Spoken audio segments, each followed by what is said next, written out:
Salam mehriban adamlar. Sırlı timidin bu edeki sanına Meizu kompaniyasy barada maglumatlar bolar. Meizu kompaniyasy bu Xitay Halk Respublikasynyň telefon we başga da elektronik önümlerini öndüren kompaniýasydyr. 2003-nji ýylda Jack Wang tarapyndan esaslandyrılan bu kompaniýa başda aýdymdyk näme üçin niýetlenen MP3 we MP4 playerlerini öndürip başlaýar. 2008-nji ýyllardan başlap bolsa olar esasyn türlerini telefon örümçilerine berýärler. Meizu şumat dünýä ýüzünde telefon öndürmek boýunça 10-nji ýerde durandyr. Ol hatda Sony we Microsoft kompaniýalaryny hem ýyda galdyrýar. 2010-nji ýylda bolsa Meizu kompaniýasy özleriniň 20 million telefonlaryny satandyrlar. Ýene-de şol ýyl Alibaba kompaniýasy Meizuda 590 million Amerikan dollaryny pulmaýa goýmak bilen Meizu kompaniýasyna öz kiçirek paýyn aldy. 2008-nji ýylda Meizu kompaniýasy Meizu M8 adly telefony dünýäge tanış etdi. We bu telefon başda näçe adamlaryň ünsüni özüne çekendir. Meizu kompaniýasynyň çykaran bu ilkinji telefony özüniň ses çykarşy bilen, özüniň hereket etýän funksiýalary bilen hem de bahasynyň amatlylygy bilen adamlary Meizu dükanlarynyň önüne nawata goýandyr. Soňra ýanky telefonyň has güýçlendirilen görnüşini 2009-njy ýylda Meizu M8 SE ady bilen täzen çykardylar. 2012-nji ýylda döredilen Meizu MX beýleki telefonlardan Android amaly ulgama arkaly ýöredilmän, şol platforma esasynda ýazylan Flame operasiýon ulgama arkaly ýöredilme bilen tapawlanýandyr.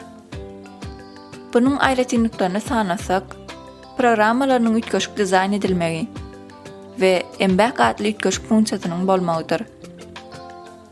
Embek diýmeklik bu Meizu telefonlarynda ýzyna gaýtmak funksiýasynyň diňe ortaky dugma eliňi degirmeklik bilen amala aşyrylmagyny aýdylýan addyr. Meizu telefonlaryndaky Flame operasiýon ulgamynyň iň soňky görnüşi Flame 8 bolup, bu kompaniýa özleriniň 10 ýaşylygy münasibetli 2018-nji ýylyň 20-nji aprelinde Meizu 10 ýaş görnüşindäki telefonlaryny çykardylar. 2012-nji ýylda bolsa Meizu 16 görnüşindäki telefonlar çykarylyp başlandy. Meizu 16 görnüşindäki telefonlaryň içine Meizu 16X, Meizu 16T, Meizu 16S Pro, Meizu 16XS we Meizu 16S degişdir. Olaryň prosesorlary Snapdragon 855. Meizu telefonlarynyň arasyndaky iň ýetkeşigi Meizu Pro 7 Plus bolup, ol telefonyň arka tarapynda kiçirek ekran goýulyp, onda hem köp funksiýalar ýerine ýetirip bolýandyr. Inni bolsa Meizu kompaniýasynyň çykaran iň soňky telefonlaryny aýtsak olara 2020-nji ýylyň 8-nji maýynda çykarylan Meizu 17 we Meizu 17 Pro telefonlar degişdir. Olaryň prosesorlary Snapdragon 865 bolup, 8 GB-lyk RAM ýetir. Adatda şumat beýleki telefonlarda 4 we 6 GB-lyk RAMlar bolup, şolar hem güýçli hasaplanýar. Şeýlerde bu telefonlaryň RAMy has güýçli diýmek bolýandyr. RAM bu programmalaryň işleýän wagty eýilen meýdançasydyr.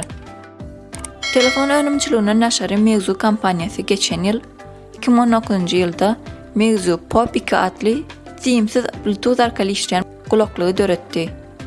Indi gowtäderlerin birine geçelim. Şu ýylyň 30-njy dekabrynda Meizu Zero adly telefon tanıştyrlar.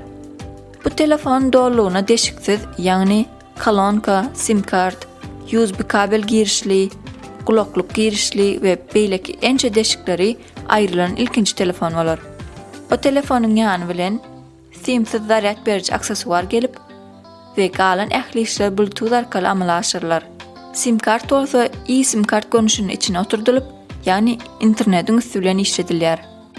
Kolonka ýerini ekranyň aşak tarapyna ýerleşdirilip, vibrasiýa bermek arkaly ses çykarylmagyna garaşylýar. Şeýlelikde videomyzyň soňuna ýetip gelýäs. Tamamlamak hak dostlar, araňyzda Meizu telefonlaryny ulanyp görenler bar bolsa, tesbirlerde haýsy telefony ulanandy umydy ýazalyň. Yani Türkmenistanda hem Meizu telefonlary meşgurmyka gelin göreliň. Häzirlikçe hoş, sag bolun.